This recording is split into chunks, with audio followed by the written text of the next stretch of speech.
Kumusta ka na aking minamahal na kapatid? Mahalaga na nandito ka ngayon. Napaka-urgente ng mensaheng ito at alam kong may dahilan kung bakit pinakinggan mo ang tawag na ito. Nandito ka dahil may buhol sa buhay mo ngayon, hindi ba? May matinding suliranin na parang gumagapos sa'yo, bumibigat sa puso mo, at sumisikip sa paghinga mo. Pakiramdam mo ba ay nag-iisa ka sa laban na ito, na wala nang makakatulong sa'yo? Kung ganyan ang nararamdaman mo, mahalaga na malaman mo agad ito, hindi alin nag-iisa. At lalong mahalaga na malaman mo na may sagot sa mga buhol na yan. Hindi bukas, hindi sa isang linggo kundi ngayon. Ngayon mismo. Ang pagdating mo sa videong ito ay hindi nagkataon lamang. Ito ay isang sagot. Ito ay isang paanyaya. Ito ay isang tawag para palayain ang sarili mo sa mga buhol na bumabalot sa iyo. At ipapakita ko sa iyo kung paano, sa pamamagitan ng isang makapangyarihang dasal, kasama ang tulong ng ating mahal na ina, si Maria tagapagkalag ng mga buhol. Maging handa ka dahil ang dasal na ito ay hindi lamang salita, ito ay isang gateway sa milagro na hinihintay mo. Kung handa ka ng unti-unti nating kalagin ang lahat ng buhol na yan, manatili ka, dahil ang susunod na 20 hanggang 35 minuto ay magpapabago sa direksyon ng iyong buhay. Nararamdaman ko na ang bigat na kumakalas mula sa'yo. Alam mo ba, may kwento ako na laging bumabalik sa akin tuwing nakikita ko ang mga taong nakakaramdam ng pagkaipit. Ito ay kwento ni Aling Nena. Si Aling Nena, isang biyuda na may 2 anak, ay namumuhay ng tahimik sa kanilang munting bahay. Pero isang araw, tila gumuho ang kanyang mundo. Nalaman niyang may malubhang sakit ang kanyang bunso, isang sakit na nangangailangan ng napakalaking halaga para sa operasyon. Hindi na niya alam kung saan kukunin ang pera, at ang mga taong lumapit siya para humiram ay parang isa-isang nawala. Ang bawat daan na subukan niyang tahakin ay parang nagiging block. Ang kanyang pag-asa, unti-unting kumukupas. Araw-araw, nakikita niya ang kanyang anak na nanghihina, at kasabay nito, parang may humihigpit na buhol sa kanyang dibdib, na halos hindi na siya makahinga. Parang nakagapos ang kanyang mga kamay, wala siyang magawa. Ito ba ang nararamdaman mo ngayon? Ang bigat ng buhol na hindi mo alam kung paano sisimulan kalasin. Nauunawaan ko ang sakit at bigat na dala mo. Ang mga buhol na tinutukoy natin ay hindi lang literal na tali. Ang mga ito ay ang matinding problema sa pera, ang mga hindi pagkakaunawaan sa pamilya, ang mga karamdaman na tila walang lunas, ang mga utang na hindi na mabayaran, ang mga pangarap na tila imposible nang matupad, ang pagkabigo sa pag-ibig, o kahit ang panloob na pagdududa at kawalan ng pag-asa. Bawat isa sa atin ay mayroong sariling buhol, at ang iba ay tila nakabaon na ng napakatagal kaya't pakiramdam natin ay parte na ito ng ating pagkatao. Pakiramdam natin, iyan na tayo. Nakatali, nakagapos, hindi na makakawala. Pero hayaan mong sabihin ko sa iyo ang isang katotohanan na magpapabago ng iyong pananaw. Ang mga buhol na iyan ay hindi ang iyong kapalaran.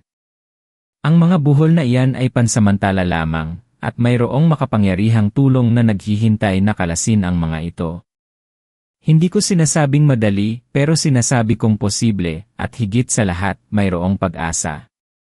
Ang pag-asang iyan ay nasa ating mahal na ina, si Maria tagapagkalag ng mga buhol. Marahil narinig mo na ang debosyon na ito, o marahil ito ang unang pagkakataon. Anuman ang sitwasyon, ang mahal na Birhen, sa ilalim ng titulong Maria tagapagkalag ng mga buhol, ay nananatili, handang tumulong sa sinumang lumapit sa kanya ng may buong pananampalataya. Ang debosyon na ito ay nagmula sa Germany, sa isang painting na nagpapakita kay Birheng Maria na kalmado at mapayapang kinakalag ang mga buhol mula sa isang puting ribbon, habang ang isang anghel ay may hawak ng ribbon sa magkabilang dulo. Ang puting ribbon ay sumisimbolo sa ating buhay, at ang mga buhol dito ay ang mga problema at pagsubok na ating kinakaharap. Ang kamay ni Maria ay kumakalag sa mga buhol na yan, at ang kanyang mga paa ay nakatapak sa isang ahas, simbolo ng kasamaan at tukso na ating nilalabanan. Isipin mo iyan, ang iyong mga problema, tila mga buhol sa isang ribbon, at may isang yene na handang kalasin ang bawat isa sa mga ito para sayo. Hindi ba't nakakapagbigay ng kapayapaan ang ideyang iyan? Kaya Aling Nena, sa kanyang matinding pagkalito at pagdadalamhati, ay may isang lumang imahen ng mahal na birhen sa kanilang munting altar. Isang gabi, matapos ang kanyang mga anak ay matulog, lumuhod siya.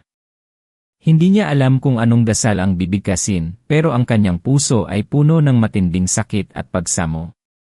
Hinawakan niya ang imahen at bumulong, "Mahal na ina, kayo na po ang bahala sa mga buhol ng buhay ko. Hindi ko na po kaya. Kayo na po ang magkalag."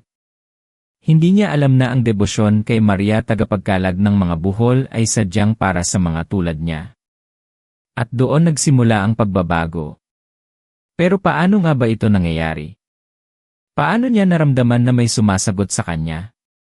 Sasagutin ko iyan mamaya, at ipapakita ko kung paano mo mararamdaman mismo ang presensya ng mahal na birhen sa iyong buhay. Ang sekreto sa dasal na ito ay hindi lang sa pagdarasal, ito ay sa pag-unawang sino ang iyong kinakausap. Si Maria ay hindi lamang isang inang makapangyarihan, siya ay isang inang nakaranas ng sakit. Naranasan niya ang pagkalito, ang pag-aalala, ang sakit ng pagkawala, at ang pagmamahal na walang hanggan. Kaya't kapag lumalapit ka sa kanya, lumalapit ka sa isang ina na lubos na nakaunawa sa iyong pinagdadaanan. Hindi siya hahatol sa iyo. Hindi niya tatanungin kung bakit ka nagkaroon ng ganyang buhol. Ang tanging gagawin niya ay yayakapin ka, didinggin ang iyong hinaing, at bilang ating ina, bilang ina ng ating Panginoong Hesukristo, siya ay mananalangin para sa iyo sa kanyang anak, at walang dasal ng isang ina na hindi papakinggan ng kanyang anak. Narinig mo na ba ang kasabihang hindi ibibigay ng Diyos ang pagsubok na hindi mo kayang dalhin? Para sa iba, nakakapagbigay ito ng lakas. Pero para sa iba, nakakadagdag ito ng bigat. Pero may mas malalim na katotohanan dito. Hindi ibibigay ng Diyos ang pagsubok na hindi niya kayang kalasin sa pamamagitan ng kanyang awa at sa tulong ng ating mahal na ina. Kaya't ang susi rito ay hindi ang ikaw ang maging malakas na kakalas ng buhol. Ang susi ay ang ikaw ay magtiwala na may isang makakalag nito para sa iyo. At iyan ang papel ni Maria tagapagkalag ng mga buhol. Siya ang inang tagapamagitan, tagapamayapa, tagapagkalag ng lahat ng mahihirap na buhol na pilit nating pinipilit kalasin ng mag-isa. Ngayon, bakit ba pakiramdam natin ay nagiging masikip ang mga buhol sa ating buhay? Kadalasan, ito ay dahil sa takot, pagdududa, at kawalan ng kontrol. Kapag may problema tayo, ang unang reaksyon natin ay kontrolin ito, solusyonan ito sa sarili nating lakas. Pero aminin natin, minsan, mas lalo lang natin itong ginagawang komplikado, mas lalo lang nating hinigpitan ang buhol. Parang sinubukan mong kalasin ang tali, pero sa halip na makalas, mas lalo lang itong gumulo at humigpit. Pamilyar ka ba sa pakiramdam na yan? Ang katotohanan ay, hindi tayo nilikha para dalhin ang lahat ng buhol na yan. Mayroong isang mas mataas na kapangyarihan, isang mapagmahal na kamay na handang magdala ng bigat na yan. At sa ating debosyon kay Maria tagapagkalag ng mga buhol, ipinapakita natin ang ating pagsuko at pagtitiwala. Ito ang pinakamakapangyarihang gawa na kaya nating gawin. Ang pagsuko ay hindi tanda ng kahinaan, ito ay tanda ng malalim na pananampalataya. Ito ay pagtanggap na may mas nakakaalam, may mas makapangyarihan na kayang mag-ayos ng mga bagay na tila imposible sa atin. Dehins ka dapat mag-alala. Ang mga buhol na iyan ay hindi pwedeng manatili sa buhay mo magpakailanman. Hindi ito ang plano ng Diyos para sa iyo. Ang plano niya ay para sa kapayapaan, para sa kalayaan, para sa kagalakan. Pero minsan, kailangan nating ipaalala sa Kanya ang ating pag-asa, at kailangan nating humingi ng tulong sa Kanyang ina, na laging handang lumapit sa Kanya para sa atin. Balik tayo kay Aling Nena. Matapos ang kanyang taimtim na panalangin sa mahal na birhen, hindi agad nagkaroon ng milagro. Hindi agad nagpakita ang pera. Pero may nagbago. Sa halip na matulog na umiiyak at punong-puno ng takot, may biglang kapayapaan siyang naramdaman. Kahit na naroon pa rin ang problema, nawala ang matinding kaba sa kanyang dibdib. May isang bulong na narinig niya sa kanyang puso, magtiwala ka, anak. May paraan. At iyan, aking kaibigan, ay ang unang senyales na ang dasal mo ay naririnig. Ang kapayapaan sa gitna ng unos, ang pag-asang biglang sumisibol sa kawalan. Hindi ito ang solusyon, pero ito ang simula ng solusyon. Ito ang katunayan na ang Diyos at si Maria ay kumikilos na para sa iyo. Pero paano nga ba tayo mananalangin sa Kanya ng epektibo? May isa pang malalim na lihim sa dasal na ito na kadalasang nakakalimutan ng marami, at ito ang tunay na nagpapabilis sa pagsagot. Manatili ka dahil ipapaliwanag ko ito sa dulo. Una sa lahat, kailangan mong kilalanin ang iyong buhol. Hindi mo pwedeng kalasin ang isang buhol kung hindi mo alam kung anong buhol iyon, hindi ba? Kaya't ang unang hakbang ay maging tapat sa iyong sarili at sa mahal na ina. Ano ba ang buhol na gumagapos sa iyo? Ilang buhol ba yan? Isipin mo, parang may isang listahan ka ng mga problema na gusto mong ipasa sa kanya. Maging spesifiko. Kung pera, anong klaseng pera? Utang. Kailangan para sa gamot? Kung relasyon, anong relasyon?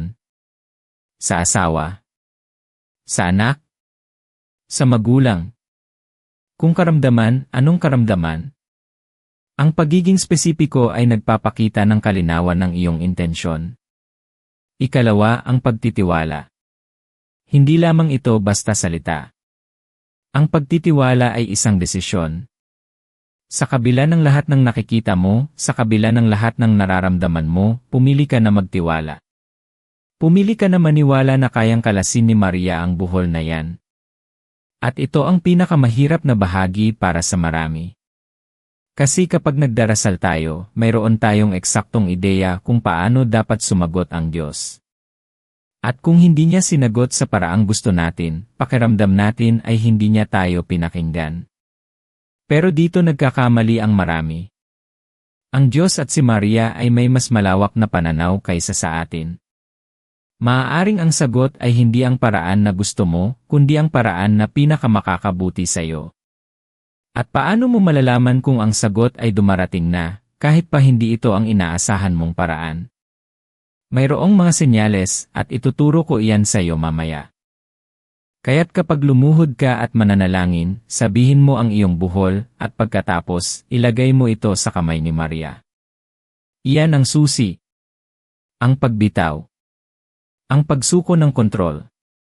Hindi ito nangangahulugang hindi ka nakikilos.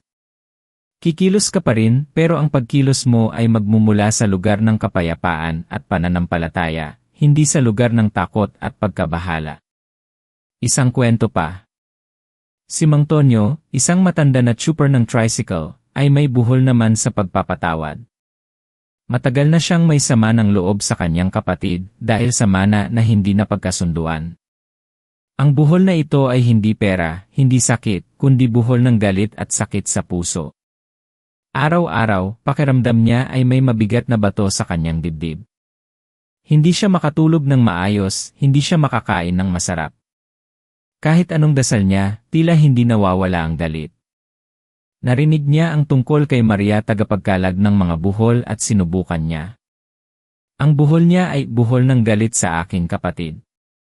Nagdasal siya, Maria tagapagkalag ng mga buhol, ipinapasa ko sa inyo ang buhol ng galit sa puso ko. Kalagan niyo po ito. Araw-araw, ganun ang dasal niya. Hindi nagtagal, napansin niya na unti-unti, habang nagmamaneho siya, hindi na masyadong masakit ang bawat pag-isip sa kanyang kapatid. Hindi ito agad-agad na pagpapatawad, pero ang sakit, unti-unting kumakalas. At ito ang isang malaking senyales ng pagdating ng sagot. Minsan, hindi ang buhol ang agad na nawawala, kundi ang sakit na dala ng buhol. Iyan ang regalo ni Maria. May 3 uri ng buhol na madalas nating hinaharap, at bawat isa ay may espesyal na paraan ng pagdarasal. Isa, ang mga buhol ng takot, pagkabahala. Ito ang mga buhol na sanhi ng pag-isip ng puro problema, ng kawalan ng katiyakan sa kinabukasan. Ang mga ito ay sumisikip sa ating dibdib, nagdudulot ng insomnia, at nagpapahina ng ating pananampalataya. Para sa mga buhol na ito, kailangan natin ng dasal na may matinding pagpapasa at pagtitiwala. 2. Ang mga buhol ng relasyon sambitan. Ito ang mga buhol na sanhi ng away, pagkamuhi, hindi pagkakaunawaan sa pamilya, kaibigan, o minamahal. Napakahirap ng buhol na ito dahil ito ay kinasasangkutan ng damdamin ng ibang tao. Para dito, kailangan natin ng dasal na may kababaan ng loob at pagmamahal. 3. Ang mga buhol ng kawalan ng pag-asa spiritual na pagdududa. Ito ang pinakamahirap na buhol kalasin dahil ito ay sumisira sa ating pundasyon ng pananampalataya. Kapag pakiramdam natin ay tinalikuran na tayo ng Diyos, o walang sagot ang ating dasal, doon lalong humihigpit ang buhol. Para dito, kailangan natin ng dasal na may matinding pagsasamo at muling pagpapaalala sa pagmamahal ng Diyos. At ang mahalaga rito, aking mahal na kaibigan, ay ang malalim na katotohanan na ang Diyos ay walang hanggan ang pagmamahal. Siya ang gumawa sa iyo. Alam niya ang bawat hibla ng iyong buhok, ang bawat tibok ng iyong puso. Alam niya ang bawat buhol na kinakaharap mo. Kaya't kapag lumalapit ka sa Kanya, o sa Kanyang ina, lumalapit ka sa pinakamapagmahal na pamilya na pwede mong makasama. Ngayon, ang lihim na binanggit ko kanina na nagpapabilis sa pagsagot sa dasal kay Maria tagapagkalag ng mga buhol, ay ito, Denlis pagbibigay ng pasasalamat kahit hindi dumarating ba ni sagot. Narinig mo ng tama. Ang pagpapasalamat bago pa man dumating ang sagot. Bakit? Dahil ito ay nagpapakita ng malalim na pananampalataya. Ipinapakita mo na naniniwala ka nakikilos ang Diyos at si Maria para sa iyo, kaya't nagpapasalamat ka na agad. Ito ay isang gawa ng purong pagtitiwala. Ito ay nagbabago ng iyong enerhiya, ng iyong pananaw, mula sa pagiging biktima tungo sa pagiging tagapagmana ng mga pangako ng Diyos.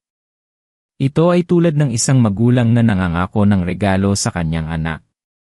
Kahit hindi pa nakikita ng bata ang regalo, nagpapasalamat na siya dahil alam niyang tutuparin ng kanyang magulang ang kanyang pangako. Ganyan din tayo sa Diyos at kay Maria.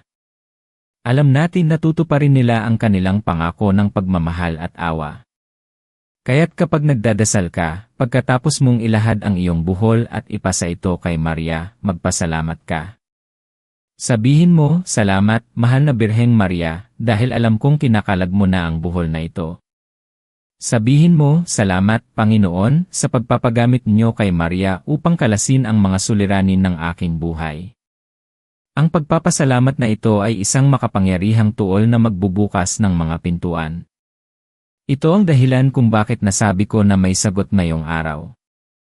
Ang sagot ay hindi lang ang agarang pagkakalas ng buhol. Ang sagot ay ang kapayapaan na mararamdaman mo sa iyong puso, ang pag-asa na muling sisibol sa iyong kaluluwa, at ang pananampalataya na muling magliliyab.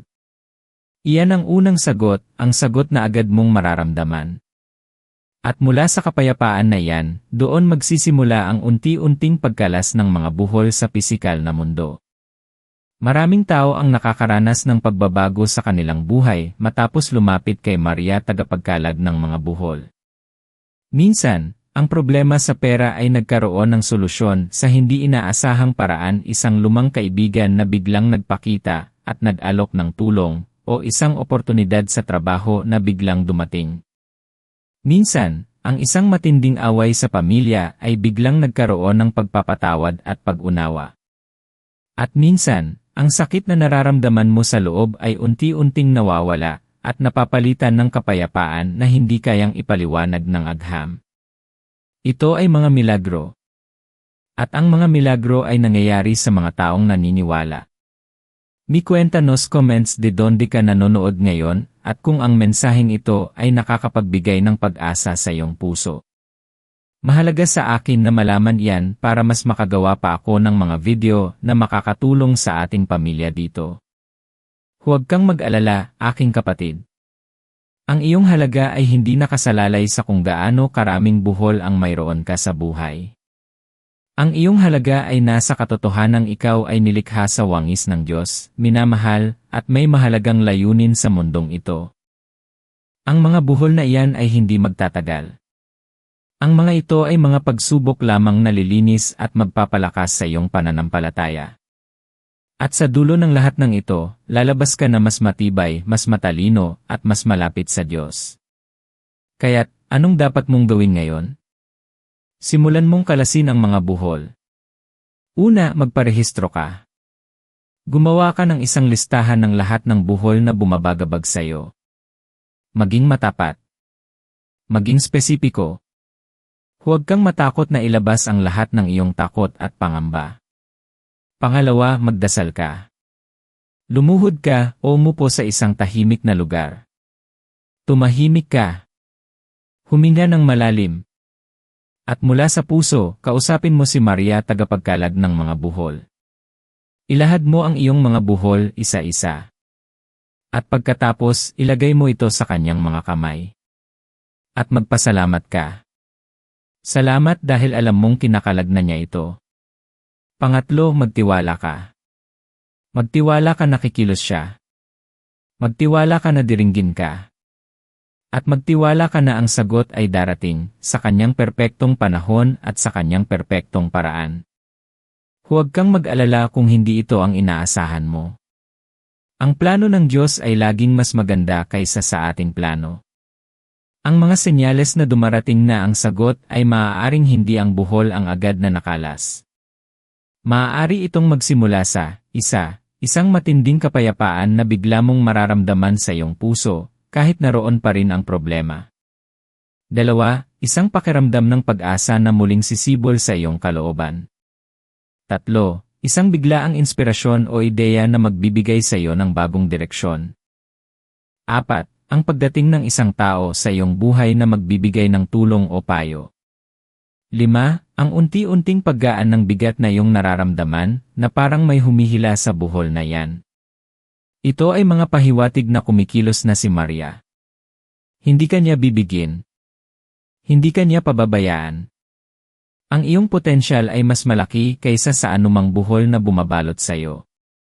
Ikaw ay nilikha para sa isang pambihirang layunin. At ang iyong kwento ay hindi nagtatapos dito. Ang pinakamagandang bahagi ng iyong buhay ay darating pa. Mayroon ka ng lahat ng kailangan mo sa loob ng iyong sarili pananampalataya, pag-asa, at pagmamahal. Kailangan mo lang magtiwala at magsumamo. Ngayon, itataas natin ang ating mga puso sa isang taimtim at makapangyarihang dasal kay Maria tagapagkalag ng mga buhol. Isara mo ang iyong mga mata o tumingin sa isang imahe ng mahal na birhen kung mayroon ka. Ilagay mo ang iyong mga kamay sa iyong puso.